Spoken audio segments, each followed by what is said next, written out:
I'm one of the monks. I also write the music for Halo and work on the sound design. I'm Marty O'Donnell, and this is my little friend. Bigger than you think, O'Donnell.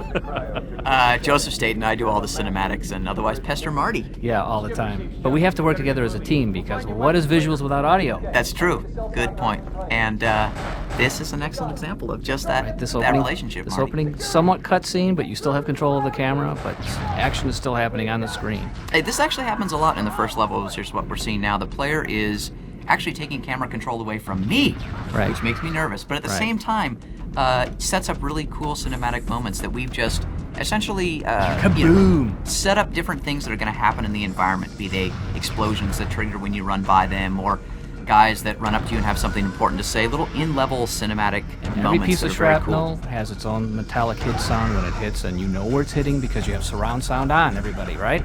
Don't badger them, Marty. Oh, if they well, have sorry. the system, they'll use it. It's a good system. But really, this whole first part of the game, when you're on your ship, the Pillar of Autumn, this big, massive, kilometer-long cruiser, you are essentially being boarded by the aliens, and we really wanted to give the player in real time that feeling of panic, terror, as the aliens tear through your ship. And there's Mendoza. Mendoza, actually, the Marines each have unique personalities and names. And look at because, that throw. That's a great grenade throw. Great moment. So every time you meet a new Marine, he's going to, well, maybe have something interesting to say, but he's going to have a unique voice, and that voice will stay with him throughout his lifetime. Which is brief. If you're trying to protect them. Oh. And this is a part of an insertion cinematic, what we call the cinematic moments at the beginning of a level, where we introduce the level to the player, show them the environment they're going to fight in, maybe show them a preview of the enemies they're going to face, that sort of thing. And hear the ambient background of the birds and the wind and the Covenant dropship coming from far away, and the music swelling as you see the sun. And this is actually a pretty Of challenging course, you're environment. not hearing that at this moment. You're hearing us. Right, sure. But, okay, just pretend. But a pretty challenging environment to actually try to create cinematics for and add sounds to, just because it is so big and imposing. And a giant waterfall over to your right, which is echoing off the cliffs. And it really, truly is echoing because we have environmental modeling, digital signal processing chip on the Xbox, which we can set to all sorts of environmental models. Like this is a huge room with a really big echo. And this is the Arnold Schwarzenegger shot. I don't know why you refer to that as the Schwarzenegger shot. Don't you when remember it's that movie? clearly a sort of Godard. Anyways, Yeah. that's another insertion cinematic, again, showing the player who they're going to fight, where they're going to fight them. Yep. And if you're quick enough on this level, you can actually steal one of the Banshees, this alien flying vehicle, from the aliens before they're able to get into it. And to show you how big it is, I think if you were to get in this Banshee and just fly straight across to the other side, it still takes you like 20 seconds. It's a really big And every one of those space. little plasma hits, when it hits the wall, has its own little unique burning sound. Which Actually- was partially my mouth noise, by the way, for those of you who didn't know that. That's gross, dude. Yeah, okay. But Mouth I mean, noises are good for games, trust me. Because you know what, they're good everybody for else... something else, hey, too. hey! Edit that out. All right. Yeah. Okay, so where are we? Look at those hooves that these guys have. Those creatures are great. You know, whenever you kill one of those creatures, you should definitely get up close and just look at it for a while, because it's unbelievable what it looks like.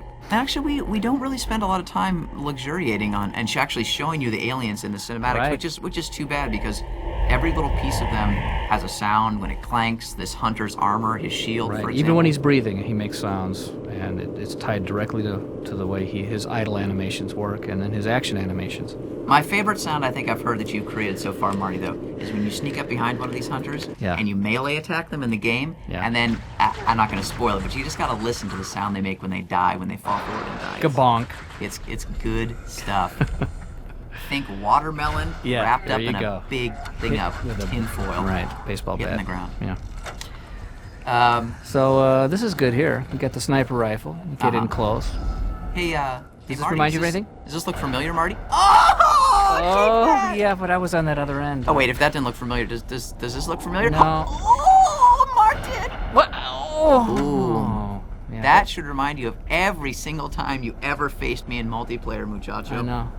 But that's because I actually spend my time working rather than playing till I get good. Hey, if you listen really close, I think you can hear the ice creaking. Yeah, and the snowflakes actually hitting the ice. Uh-huh. Every detail is in this game.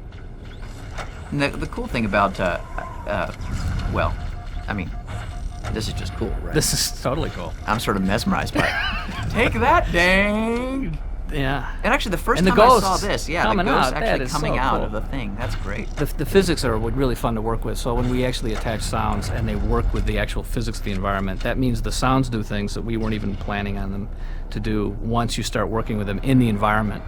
So as the hovercraft gets nearer and further away and bounces, the sound actually responds. And crash, there you go. Sound of metal crashing into metal. What you're saying, Marty, is it's all about putting the puzzle pieces into place and then just letting the player go. Letting Jason Jones make it happen. There you go. He's the man. There you go. See, I know who's to kiss. Oh, sorry. And there's the tank that looks broken, but it's not. See, because he starts it up. And working on engine sounds for these things is also a blast because the engines, you can tell exactly what's coming at you from behind. Something's coming at you from behind. You can tell some little creature walking up to you or some huge tank driving up to you. You don't even have to see it. A lot of the time in Halo, when you're going through these big environments, we are built-in moments of transitions. This, though we haven't created the cinematic for it yet, is going to be one of those situations where you come into a new environment that's huge and massive, and you want to show it in third person, and figuring out a way to pull back and say, hey, This is how big. this is how big and cool it is. Kaboom!